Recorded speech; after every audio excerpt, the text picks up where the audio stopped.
laughter wasn't the kind that came from joy. It was sharp, cruel, and piercing, rising from a crowd of teenagers standing in a circle at the edge of the park. In the center stood a woman, maybe in her late 20s, clutching a tote bag, and wearing a faded cardigan that hung unevenly over her shoulders. Her left foot dragged slightly when she moved. Her hand trembled when she tried to pick up the book that had fallen. Her name was Sabanand. She'd been called slow, simple, and worse all her life. Asterisk, the teenagers didn't know her. They didn't know that she came to this park every Saturday to sit under the same tree and read. They didn't know that her right arm had limited strength due to a condition she'd had since childhood. They didn't know that her gait wasn't because she was clumsy, but because she was born with a neurological disorder that affected her balance. But to them, all they saw was someone who seemed weaker, someone who didn't belong. And they smelled blood. Asterisk, look at her. She walks like a broken robot. One of the boys sneered. Asterisk, she probably doesn't even know how to spell martial arts. Another girl laughed, nudging her phone towards Saba, recording the scene. Asterisk, Saba didn't speak. She bent slowly, picked up her book, and clutched it to her chest. Her eyes avoided theirs, not out of fear but calculation. She had learned long ago that people could be louder than pain, more dangerous than any illness she carried in her bones. But what they couldn't see was the strength she had built beneath her silence. Asterisk. Saba had spent her life being underestimated. Asterisk, at age 7, she was told she wouldn't be able to walk without support. She walked anyway. Asterisk, at 10, she struggled to hold a pencil, and her teachers marked her slow. By 13, she had taught herself how to write with both hands. But the turning point came when her older brother, a martial arts coach, took her to his training center. Asterisk, she fell on the first day, then again on the second. By the end of the week, she had bruises all over her legs. But she kept coming back. Asterisk, her brothers saw what others didn't. She had precision, focus, patience. She couldn't throw powerful punches like the others, but she could read movement, anticipate it, redirect it. What she lacked in strength, she made up for in control. Year after year, Saba trained. Through pain, through doubt, through the countless voices telling her she wasn't built for it. Asterisk, by 21. She was competing with able-bodied martial artists and winning, but she never craved medals or attention. She wanted freedom, control over her body, the confidence to live her life with dignity. So she stepped out of the spotlight, worked as a library assistant, and came to this park every Saturday to read in peace. Until this Saturday, the group of teenagers continued to taunt her. One of them, a tall boy with a smug grin, stepped forward and tried to knock the book from her hand. Saba held it tighter. "What's the matter, huh? Don't like jokes?" he said, getting closer. Asterisk, Saba finally spoke, her voice soft but clear.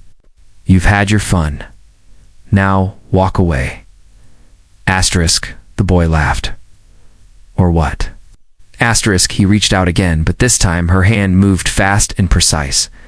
She gripped his wrist, twisted gently, and brought him to his knees in one fluid motion. His scream shattered the laughter. Asterisk, the other teen stared. Stunned, Asterisk, another boy ran toward her, but she shifted sideways and swept his leg from under him. He hit the grass hard, dazed.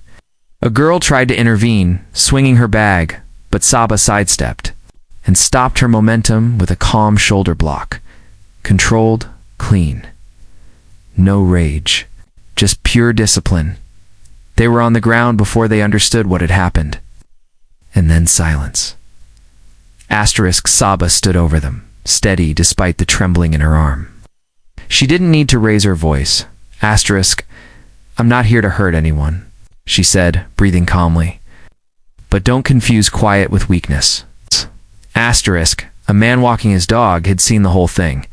He approached cautiously and helped one of the teens up. Others had started recording the moment. This strange, powerful woman standing over a group of stunned bullies. Asterisk. They didn't post it to mock her. They posted it to praise her. By the next day, the video had gone viral. Asterisk, a disabled woman defends herself with expert martial arts. Asterisk, a lesson in strength and grace. Asterisk, don't judge a book by its walk. Asterisk, people across social media called her a hero. News reporters tried to interview her, but Saba declined most of them. She didn't want to be famous, but something had shifted. People now waved when they saw her in the park. Young girls approached her shyly, asking about martial arts. Parents emailed the library, thanking her for inspiring their children.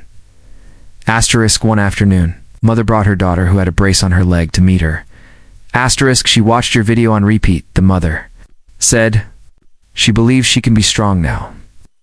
Asterisk, Saba knelt down to the girl's level. You already are, she said. Strength isn't about fists.